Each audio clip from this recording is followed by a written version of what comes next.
जय श्री राम। अजिन बसन फल असन मही शयन दास कुछ पात बसी तरु तर नित सहत हिम आतप बरसा बात लखन सिया राम। जय जय राम। वे वलकल वस्त्र पहने हैं, फलों का भोजन करते हैं, पृथ्वी पर कुश और पत्ते बिछाकर सोते हैं और वृक्षों के नीचे निवास करके नित्य सर्दी गर्मी वर्षा और हवा सहते हैं। एही दुख दाह दहई दिन छाती भूख न बासर नींद न राती एही कुरोग कर औषधु नाही सो देऊ सकल विश्व मन माही। इसी दुख की जलन से निरंतर मेरी छाती जलती रहती है। मुझे न दिन में भूख लगती है न रात को नींद आती है। मैंने मन ही मन समस्त विश्व को खोज डाला पर इस कुरोग की औषध कहीं नहीं है।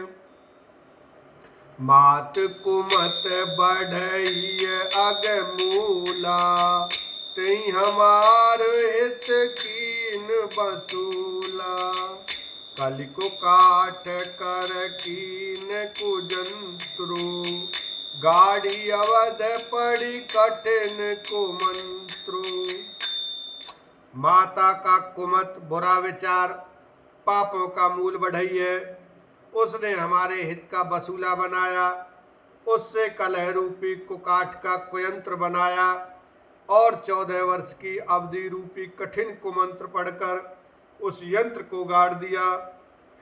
यहाँ माता का कुविचार बढ़ई है, भरत को राज्य बसूला है, राम का वनवास कुयंत्र है और 14 वर्ष की अवधि कुमंत्र है। मोही लगी यह कुठाटू तही ठाटा घाल सब जगु बाटा मिटई को जोगु राम फिर आए बसैया वध नहीं आने उपाय। मेरे लिए उसने सारा कुठाट बुरा सास रचा और सारे जगत को 12 बार छिन्न भिन्न करके नष्ट कर डाला। यह कुयोग श्री रामचंद्र जी के लौटाने पर ही मिट सकता है और तभी अयोध्या बच सकती है, दूसरे किसी उपाय से नहीं। भरत बचन सुनि मुनि सुख पाई सब कीन बहु भांति बढ़ाई तात करऊ जनि सोचु विशेषी सब दुख मिटहि राम पग देखी। भरत जी के वचन सुनकर मुनि ने सुख पाया और सभी ने उनकी बहुत प्रकार से बड़ाई की। मुनि ने कहा, हे तात, अधिक सोच मत करो, श्री रामचंद्र जी के चरणों का दर्शन करते ही सारा दुख मिट जाएगा। करि प्रबोध मुनि वर कहो अतिथि प्रेम प्रिय हो कंद मूल फल फूल हम देहि लेउ करि छो लखन सिया राम। जय जय राम। इस प्रकार मुनि श्रेष्ठ भरद्वाज जी ने उनका समाधान करके कहा, अब आप लोग हमारे प्रेम प्रिय अतिथि बनिए और कृपा करके कंद मूल फल फूल जो कुछ हम दे स्वीकार कीजिए। सुन मुनि बचन भरत ही सोचो भयउ कुअवसर कठिन सकोचु जानी गरुई गुरु गिरा बहोरी चरण बांध बोले कर जोरी। मुनि के वचन सुनकर भरत के हृदय में सोच हुआ कि यह बेमौके बड़ा बेढब संकोच आ पड़ा। फिर गुरुजनों की वाणी को महत्वपूर्ण आदरणीय समझकर चरणों की वंदना करके हाथ जोड़कर बोले, सिर धरि आयसु करिए तुम्हारा परम धर्म यह नाथ हमारा।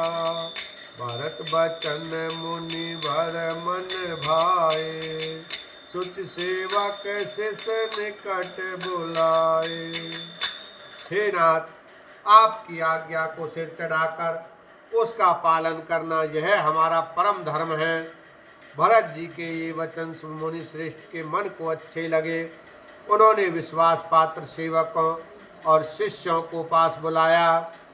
चाहिए कीन भरत पहुनाई, कंद मूल फल आन जाई। भलीनाथ कही तिन सिर नाए, प्रमुदित निज निज काज सिधाए। और कहा कि भरत की पहुनई करनी चाहिए, जाकर कंद मूल और फल लाओ। उन्होंने हे नाथ बहुत अच्छा कहकर सिर नवाया और तब वे बड़े आनंदित होकर अपने अपने काम को चल दिए। मुनि ही सोच पाहुन बड़ निवता, तस पूजा चाहिए जस देवता। सुन रिद सिद अनिमादिक आई, आयसु होई तो करही गोताई। मुनि को चिंता हुई कि हमने बहुत बड़े मेहमान को न्योता है, अब जैसा देवता हो वैसी ही उसकी पूजा भी होनी चाहिए। यह सुनकर रिद्धियाँ और अनिमादि सिद्धियाँ आ गईं और बोली, हे गोसाई, जो आपकी आज्ञा हो सो हम करें।